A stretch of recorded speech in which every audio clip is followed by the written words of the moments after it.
ดูที่ต่างๆแล้วก็กับจอกไปบอกครับ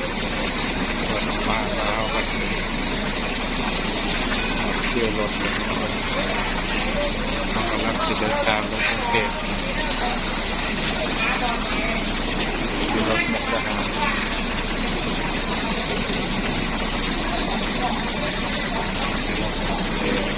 เฮ็ดเรียกเฮ็ดงานมันมีเซน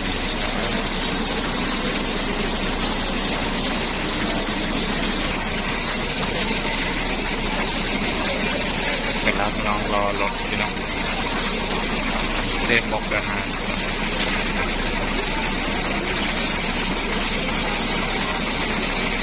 ประมาณต้นตะเกียงแล้วก็มาหอด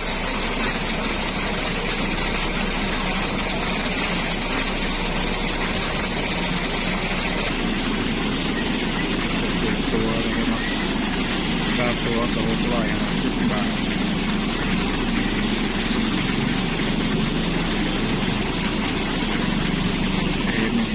ไปนั่งนาน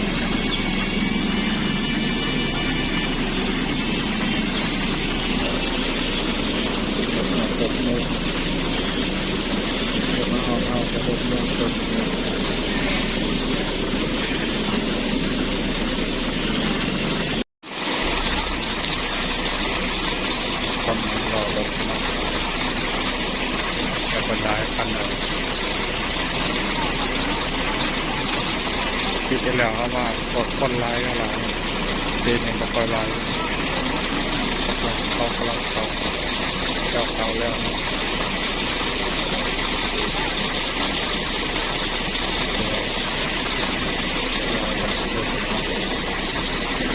ที่จะนอน6 โมง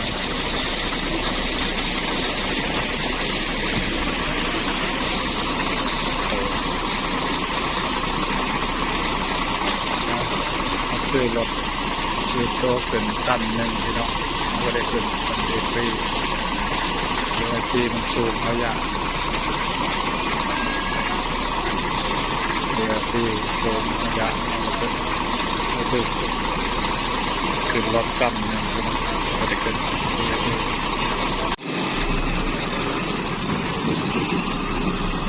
คือบรรยากาศยามแรกดูมุกดาหารพี่น้องรอรถไปเหตุเรียกงานที่เก่าพี่น้องเลยแล้วปัดเขาทำงานหาก็หน้ากับลงหาเงินหาคำอยู่กรุงเทพ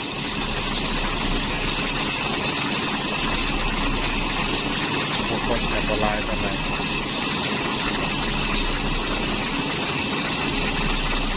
หารถพี่น้อง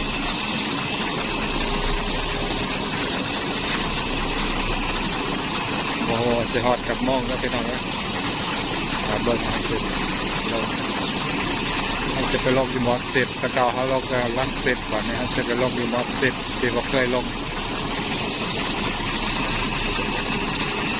ดีมอสเสร็จเจ้าพี่น้อง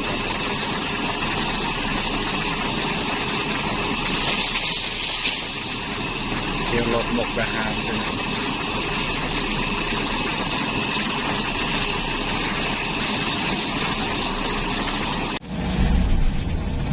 ไปน้องเดินทางไปน้องอะไรบ้างเราซื้อตัวหนังเลยแล้วตัวเดินทางวงวัดสิจักไปหอนจุดไม้จากโมกทำแล้วออกรถ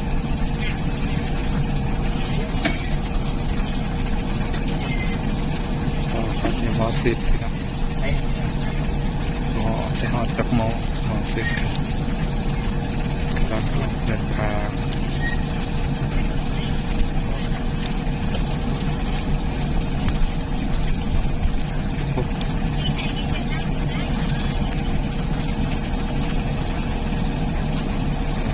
กรุงเทพพี่น้องกทมประมาณ3 ที่ 4โอ้จัดปฏิหารกำลังลงรังสิตเอาที่ 4เขาก็พี่น้อง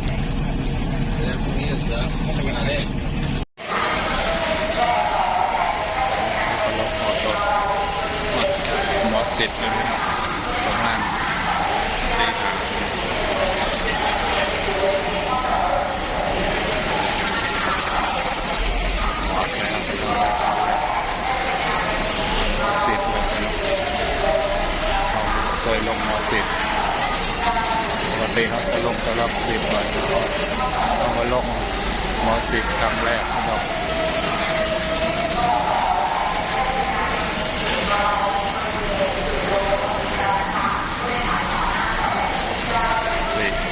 สิได้นั่งแท็กซี่เข้าไปนะครับ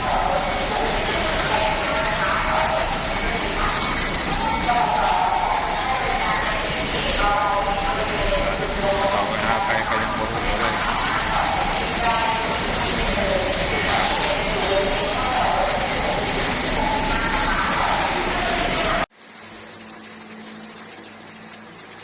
สบายดีตอนเช้าพี่น้อง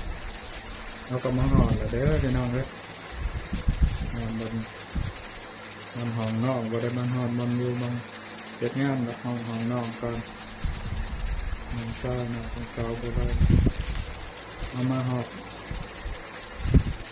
ประมาณตี 4แล้วก็ได้เข้ามาหาหนองก่อนจะไปเฮ็ดงานมันก็ไปเห็นไฟเลยจะไปเฮ็ดงานกันเบิดเลยของเพิ่นแต่นิดหน่อยซะ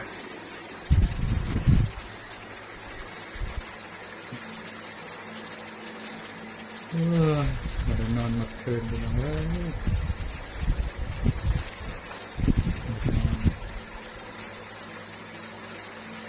นอนรถตั้งแต่6 โมงแรงจนหอบตี 4 ตี 5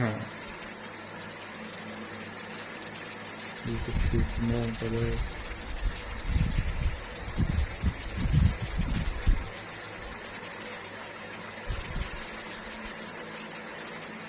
มันก็มาลงม.10 ที่จากผมเคยลงยักเถื่อลงแล้วก็จากทางไปทางมาจะไปทาง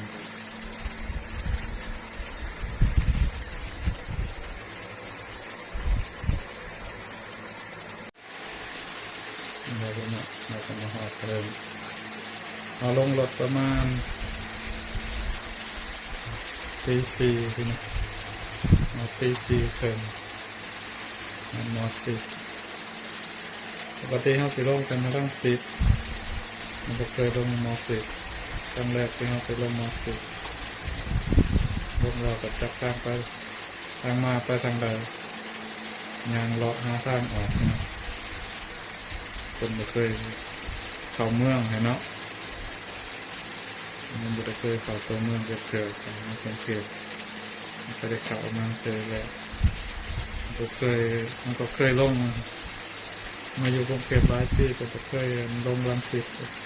ลงม.10สักเทื่อทีนี้ครั้งแรกที่ลงก็เสียยางออกมาหารถแท็กซี่ก็ใกล้เติบไปน้อยตั้งแต่คิวรถ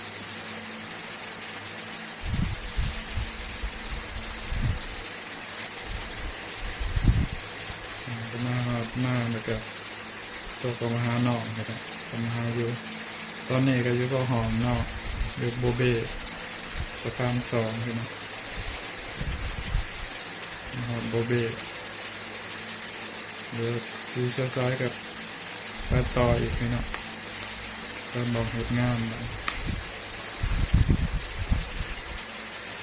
ที่หอดจักโมงมาเหตุงาน